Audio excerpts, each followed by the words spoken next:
मुझे इस बात की प्रसन्नता है कि आज इस बड़े संकट के दौर में चंबा और हमीरपुर दोनों जगह हम पीएसए ऑक्सीजन प्लांट की स्थापना करने के बाद उसका विधिवत उद्घाटन करने के लिए आज के इस कार्यक्रम के माध्यम से जुड़े हैं। मैं सभी जो साथी हमारे साथ जुड़े हैं उनको भी बधाई देता हूं और हमीरपुर के लिए और चंबा के लिए स्वाभाविक रूप से ये बहुत बड़ी खुशी का विषय है कि इस वक्त इस संकट की घड़ी में ऑक्सीजन के इन प्लांट का बहुत बड़ा महत्व है। उस दृष्टि से दोनों जगह ये काम चला हुआ था और दोनों जगह ये काम जल्दी में पूर्ण करने के पश्चात आज इसकी शुरुआत हुई है। और स्वाभाविक रूप से इस बात से भी हम सहमत हैं कि बहुत लोगों के जीवन को बचाने के लिए ये दोनों प्लांट जो अपनी आने वाले समय में एक बहुत बड़ी कंट्रीब्यूशन देंगे। मुझे आप सबके बीच में ये बताते हुए प्रसन्नता भी है कि हिमाचल जैसे छोटे प्रदेश के लिए भी आदरणीय प्रधानमंत्री नरेंद्र भाई मोदी जी का यहाँ स्वास्थ्य के क्षेत्र में कहीं किसी प्रकार की इस संकट की घड़ी में कोई कठिनाई ना हो। व्यक्तिगत रूप से जब भी अवसर प्राप्त होता है फोन पर सूचना हमसे हासिल करते हैं, जानकारी हासिल करते हैं और पिछले कल भी बहुत विस्तार से आदरणीय प्रधानमंत्री जी ने हिमाचल के सारे कोविड के सारी सिचुएशन पर हमसे चर्चा की है। और इससे पहले 5 दिन पहले भी आदरणीय प्रधानमंत्री जी ने बहुत विस्तार से बातचीत की। हिमाचल के साथ उनका बहुत स्नेह है, लगाव है और इसलिए हिमाचल प्रदेश के लिए जब भी संभव होता है जो मदद के रूप में जिस रूप में कोई भी चीज दी जा सकती है उसको देने में हमेशा उनका सहयोग रहता है। मुझे इस बात की भी प्रसन्नता है कि जब हमने पिछली बार जब कोविड का संकट हुआ था उस वक्त हमने कहा था कुछ चीजों की कमी महसूस कर रहे हैं। उन्होंने वो सारी चीजें, चाहे वो उसमें पीपी किट की सप्लाई है, चाहे वो वेंटिलेटर्स की बात है और चाहे वेंटिलेटर्स के अतिरिक्त हमारे लिए ऑक्सीजन कंसंट्रेटर की बात है, 500 वेंटिलेटर, 500 ऑक्सीजन कंसंट्रेटर उस वक्त भी भेजे थे। लेकिन ये भी बात सच है कि पिछली बार उस कोविड के संकट के दौरान इस तरह की परिस्थितियां नहीं थी जो वर्तमान की परिस्थितियां हमारे सामने हैं। पिछली बार हिमाचल प्रदेश में जब ये कोविड का संकट हालांकि पीक पर भी चला गया था, नवंबर दिसंबर में बहुत सारे लोगों की उस वक्त भी मृत्यु हुई थी, लेकिन फिर भी उसके बावजूद भी ऑक्सीजन की आवश्यकता, जैसे अनुराग जी ने बात कही कि ऐसी आवश्यकता उस वक्त महसूस ही नहीं हुई थी, ऐसी जरूरत पड़ी नहीं थी। बहुत कम लोग ऑक्सीजन पर थे लेकिन उतनी संख्या में नहीं थे। और वेंटिलेटर्स पर तो उस वक्त भी हिमाचल प्रदेश में 8-9 लोग ऐसे होते थे, पूरे प्रदेश भर में 8-9-10 लोग ये सीमा तक होते थे। अब आज ऑक्सीजन की जरूरत बहुत ज्यादा महसूस हो रही है क्योंकि ये वायरस बहुत अलग तरह से अपना रूप बदल करके आया है और ऐसे हालात में ऑक्सीजन की जरूरत अब की सूरत में, अब की इस परिस्थिति में बहुत ज्यादा महसूस हो रही है। हर एक आदमी जो 2-4 दिन भी अगर डिले हो जाता है अपने ट्रीटमेंट में, जब हॉस्पिटल पहुंचता है तो तुरंत उसको ऑक्सीजन पर रखना आवश्यक हो जाता है क्योंकि ऑक्सीजन सैचुरेशन नीचे आ गया होता है। और आज की तारीख में मैं जिक्र कर रहा था, पिछले साल जब पीक था उस वक्त भी 8-10 लोग जो है वो हमारे वेंटिलेटर पर पूरे स्टेट भर में होते थे और आज की तारीख में हमारे पास हिमाचल प्रदेश में वेंटिलेटर पर ही 125 से ज्यादा लोग हैं। आप कल्पना कर सकते हैं कि कितनी परिस्थितियों में परिवर्तन है। इसलिए स्वाभाविक रूप से हमारे लिए बड़ा चिंता का भी विषय बना है। आज हिमाचल प्रदेश में हम देखते देखते ही हम 31 31,000 का आंकड़ा एक्टिव केस का पार कर चुके हैं, 32,000 का आंकड़ा छूने वाले हैं। 31,893 है आज की तारीख में। 1817 लोगों की दुखद मृत्यु इस बीच में हो गई। जहां हम हिमाचल प्रदेश में फरवरी के महीने में एक्टिव केस के मामले में मात्र 218 थे, आज जाकर के वो 31,893 हो गए। जहां पर उस वक्त हिमाचल प्रदेश में लोगों की जो मृत्यु थी वो 950 से भी कम थे, लगभग 940 के लगभग थी। आज हम उस आंकड़े को 1817 जो है वो आंकड़ा हमारा पहुंच गया है। तो निश्चित रूप से ये स्थिति हिमाचल की नहीं, पूरे देश की स्थिति ऐसी है। इसलिए हम इस बात को महसूस करते हैं कि बहुत ज्यादा सजग और सावधान होकर के काम करने की आवश्यकता है। प्रदेश सरकार हर संभव प्रयत्न कर रही है और उस प्रयत्न में आप सब लोग हमको हमेशा सहयोग भी दे रहे हैं और मार्गदर्शन भी दे रहे हैं। पिछले दिनों जब हिमाचल प्रदेश में जब ये मामलों में बढ़ोतरी हुई तो उसमें हमको लगा कि कुछ सख्तियों की दिशा में आगे बढ़ना पड़ेगा, क्योंकि लोग हर जगह हर बात को बहुत हल्के में ले रहे थे और वो हल्के में लेना कितना महंगा पड़ा इसकी आप कल्पना नहीं कर सकते। हम कहते रहे कि शादियों का आयोजन समारोह के रूप में ना करें, लेकिन लोग फिर भी उसके बावजूद चोरी छुपे भी सैकड़ों हजारों लोगों को बुला करके शादियां करते रहे। एक एक शादी से 2-2, 250-250 लोग पॉजिटिव निकले, 200 से ऊपर भी निकले,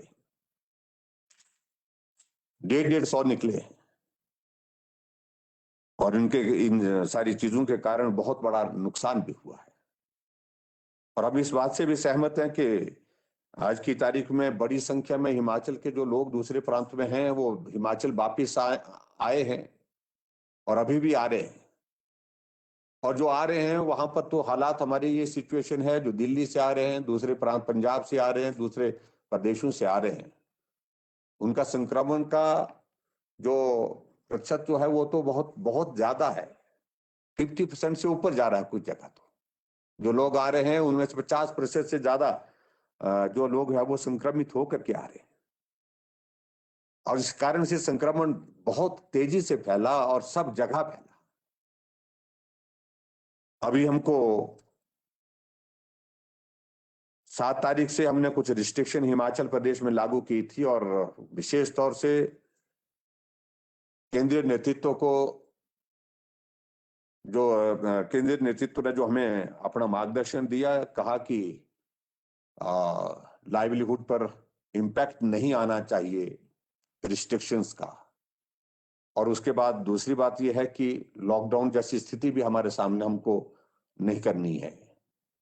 हमारे इकोनॉमिक एक्टिविटी चलती रहे, इन सारी चीजों को हम आगे उस दिशा में ले जाने की कोशिश कर रहे थे। इसलिए हमने कर्फ्यू तो लगाया हिमाचल प्रदेश में, कोरोना कर्फ्यू, लेकिन बहुत सारी चीजों में रिलैक्सेशन भी उसमें दी, हल्की फुल्की रिस्ट्रिक्शंस की थी।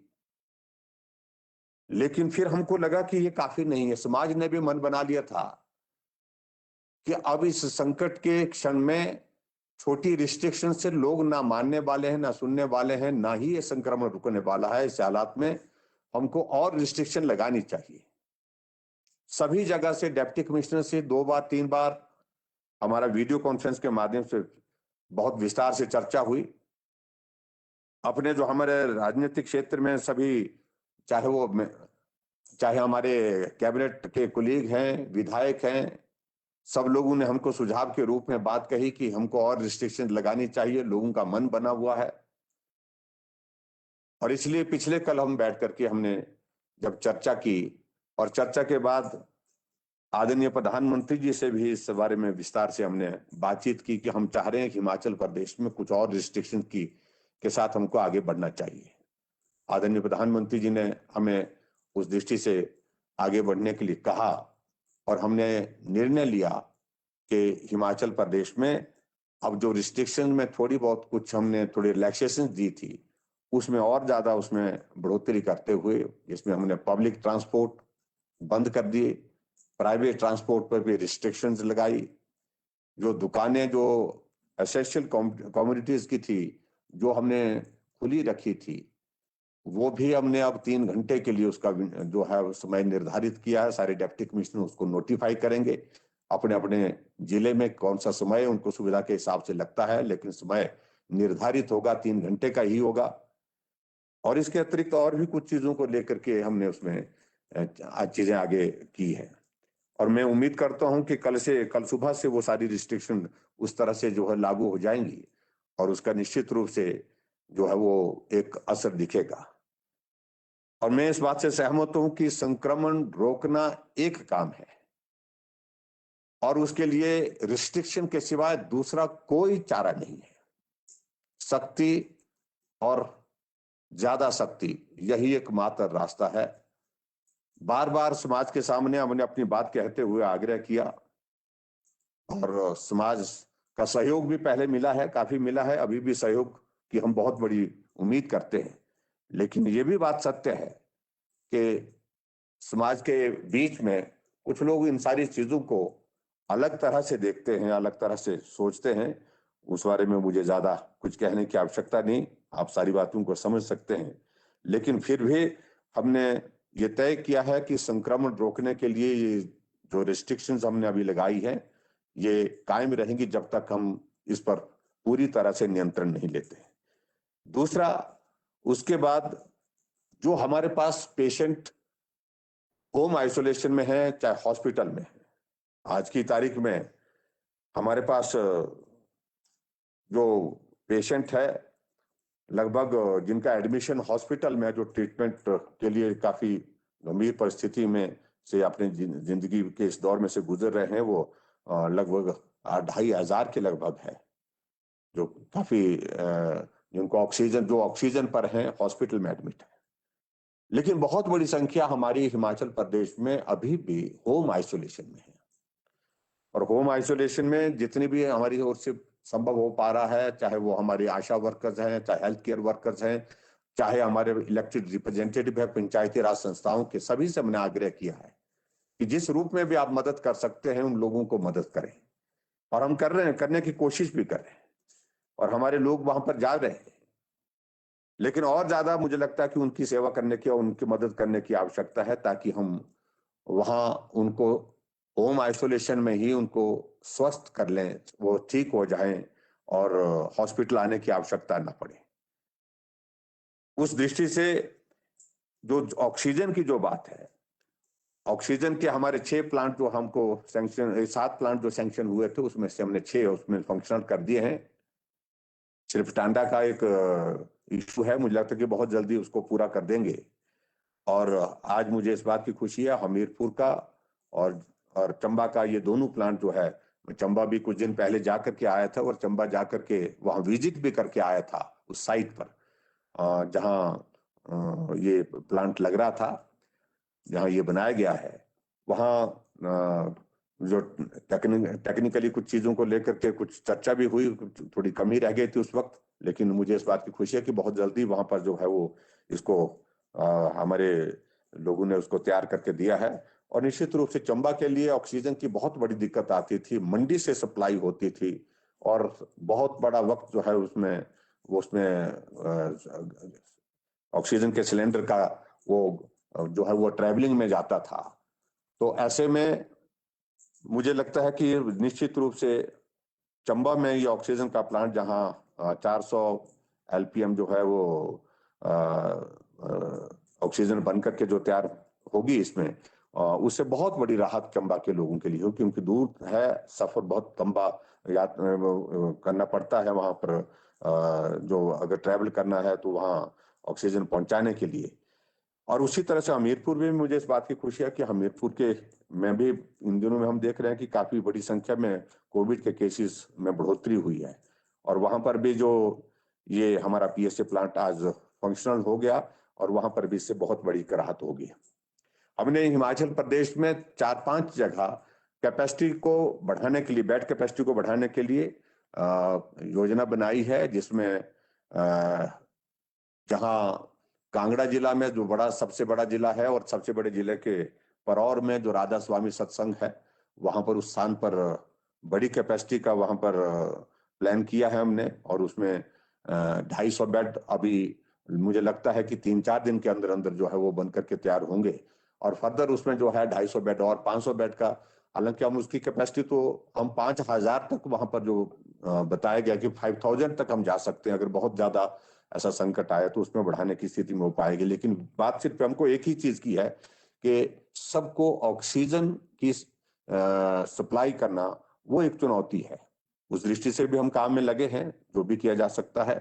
और उसी तरह से कांगड़ा में जो हमारा मेडिकल कॉलेज टांडा है, टांडा तो अपनी सेवाएं दे रहा है। धर्मशाला जोनल हॉस्पिटल है, वहां पर भी वो भी हमने डेडिकेट किया है कोविड के ट्रीटमेंट के लिए। पपरोला जो हमारा आयुर्वेदा मेडिकल कॉलेज है, वहां पर भी 100 बेड का इंतजाम वहां पर किया है। प्राइवेट हॉस्पिटल्स भी कांगड़ा में लिए हैं। और आज ही हमने कल शाम को ही हमने बात की है नूरपुर का जो हमारा सिविल हॉस्पिटल है, उसको भी हम प्लान कर रहे हैं, क्योंकि वहां पर भी पेशेंट का नंबर इन दिनों में बहुत ज्यादा नहीं है, तो वहां पर भी हम कर रहे हैं, उसको भी डेडिकेट करने का प्लान कर रहे हैं। और उसके अतिरिक्त एक प्राइवेट हॉस्पिटल जो मेडिकल कॉलेज जो पठानकोट में है, वहां पर भी 150 की कैपेसिटी के जो है बेड लेने का हमने एक निर्णय किया है। और मुझे लगता है कि उसे बहुत बड़ा जो है वो हमारा जो कांगड़ा में जो प्रेशर है, उस प्रेशर को हम जो बेड के लिए जो जिसकी जरूरत है उसकी उस कमी को पूरा करने की स्थिति में हो पाएंगे। उसी प्रकार से मंडी में भी हमने राधा स्वामी सत्संग का एक स्थान लिया है। वहां पर भी 200 बेड की कैपेसिटी वहां पर हम तैयार कर रहे हैं, उसको भी तेज गति से वहां पर काम चल रहा है। और मुझे लगता है कि 1-2 दिन के अंदर अंदर ही हमारे मंडी का जो जो मेक शिफ्ट अरेंजमेंट के अंतर्गत 100 बेड का एक और हॉस्पिटल जो नेर चौक के पास जो मेडिकल कॉलेज के साथ एडजॉइनिंग है, वहां पर भी हमने बना करके तैयार कर दिया है। वो भी पूरा हो जाएगा, उसको भी डेडिकेट कर देंगे। इस तरह से बीबीएमबी सुंदरनगर में 50 बेड का, सुंदरनगर में एमसीएच का और उसमें भी 50 बेड का, और मंडी में एमसीएच की बिल्डिंग को जल्दी पूरा करने की दिशा में था, वहां पर 100 बेड की कैपेसिटी और निकल आएगी, ऐसी हम कोशिश कर रहे हैं। इसी प्रकार से सोलन में भी, और इसी प्रकार से हमारे डिटेल में जाएंगे तो बहुत वक्त लगेगा उस सारी चीज में। नालागढ़ में, बद्दी में, वहां पर भी 500 बेड का अरेंजमेंट करने के लिए हमने जो है वो तैयारी कर दी है, काफी हद तक उस पर तैयार हो गया है। और इसी तरह से ऊना में भी, पालकुआ में और पालकुआ के साथ साथ में पंडोगा में, दोनों जगह वहां पर भी इसी कैपेसिटी के साथ हॉस्पिटल वहां पर बने कोविड के लिए डेडिकेट होकर के। उस दृष्टि से ये भी प्रयत्न किया जा रहा है ताकि वहां पर बेड कैपेसिटी की जो मांग है उसको हम पूर्ण कर सके। तो मुझे आज के इस कार्यक्रम में आप सबसे भी यही निवेदन करना है, जो फिलहाल हमने जो रिस्ट्रिक्शंस कर्फ्यू, कोरोना कर्फ्यू के तहत जो लागू करने का निर्णय किया है, उसमें आप सबका सहयोग चाहिए। आप सबके सहयोग के रूप में आप जितने भी जनप्रतिनिधियों से बातचीत कर सके, इन दिनों में जितने भी लोगों से बातचीत कर सके, तो उन सबको सहयोग के लिए हमको उनको प्रेरित आप करें। मुझे पूरा भरोसा है कि निश्चित रूप से जब रिस्ट्रिक्शंस लगने के बाद लोगों की आवाजाही कम होगी, तो उसका जो है वो संक्रमण पर निश्चित रूप से असर पड़ेगा। और आज के इस कार्यक्रम में एक बार फिर से मैं आप सबको बहुत बहुत बधाई देता हूं। आज के इस कार्यक्रम में अनुराग जी जुड़े, इनका भी धन्यवाद करता हूं। आदरणीय धूमल जी भी जुड़े, इनका भी मैं धन्यवाद करता हूं। और माननीय स्वास्थ्य मंत्री डॉक्टर राजीव सैजल भी जुड़े हैं। हमारे सांसद किशन कपूर जी भी जुड़े हैं।